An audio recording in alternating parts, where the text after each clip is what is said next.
Harvey Horseradish had never been a man to take big risks, but Mark Poutine had a way of making insanity sound adventurous. After all, what was life without a little interstellar romance? So when Mark, brimming with that signature, sugar-fueled Montreal bravado, waved a pair of free Stargate adventure tickets in front of him, Harvey hardly hesitated.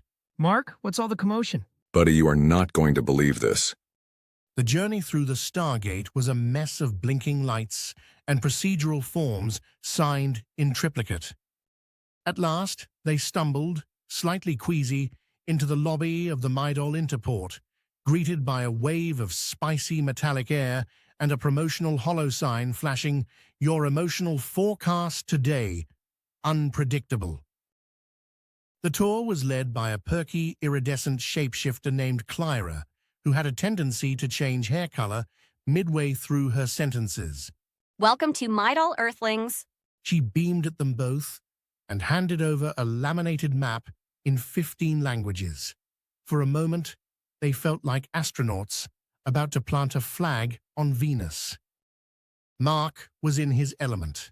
He smoothed his Francosat roller derby team jacket and winked at every passing alien.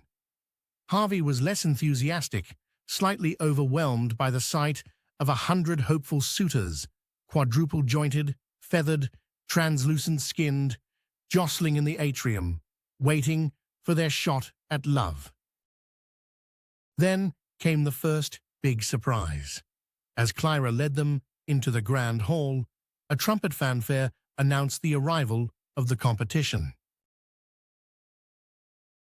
At center stage, resplendent in gold spandex, stood none other than Viper Talon, roller derby's notorious bad boy, the pride and shame of Cleveland, Ohio. Viper was a legend, not for his skill, but for his unparalleled ability to win by any means necessary. Ready to lose twice, Frenchie? He sneered, first on the rink, then, as fate would have it, on the loveboat cruise conveniently named the Maid of Midol, bound for the scenic PMS Falls. The itinerary was simple: derby by daylight, dance floor by night, and a series of compatibility challenges, each more bewildering than the last.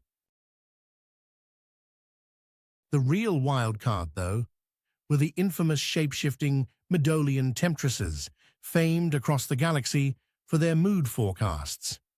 Where humans obsessed over the weather, the Midolians reported the social climate.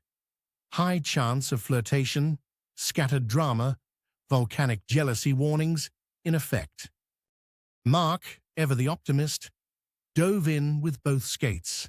Harvey hung back, watching as contestants were paired with their Midolian hosts, who shifted forms to match the probable desires or fears of their chosen companions. Some looked like classical beauties. Others, to Harvey's private horror, appeared as uncanny doppelgangers of ex-bosses or high school nemeses. Harvey, paired with a shapeshifter named Zeller, found himself trapped in an endless conversation about Earth snack foods and lunar gardening, all while Zeller's cheekbones morphed in sync with Harvey's muttered complaints. The PMS Falls cruise was a riot, literally.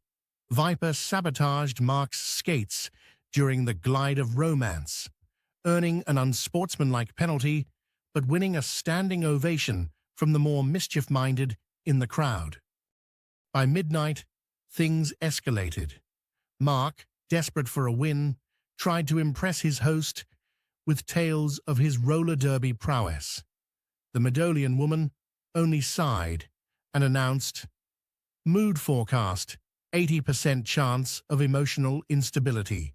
Severe pouting advisory remains in effect." Viper, meanwhile, wooed the shapeshifters with glittering proclamations and fake championship rings, collecting dance partners like trophies. Only then did Harvey and Mark realize the truth. The planet Midol wasn't just a play on words, it was a real warning. The headquarters grand prize wasn't romance. It was surviving the universe's most volatile dating scene. Aggressive mood swings, blossoming drama, and late-night rants about the injustices of galactic tax brackets. Whatever else its inhabitants were selling, tranquility wasn't on offer. By the time the tour ended, Mark's derby jersey was coated in cosmic lipstick smudges, and Harvey had sworn off interspecies dating forever. As they trudged to the Stargate home, the final hollow sign twinkled above them. Congratulations, Earthlings. You survived Midol. Barely. Canada's hopes for a romantic first contact crumpled like a used tissue, but at least Harvey figured they'd have a story no one on Earth would ever believe.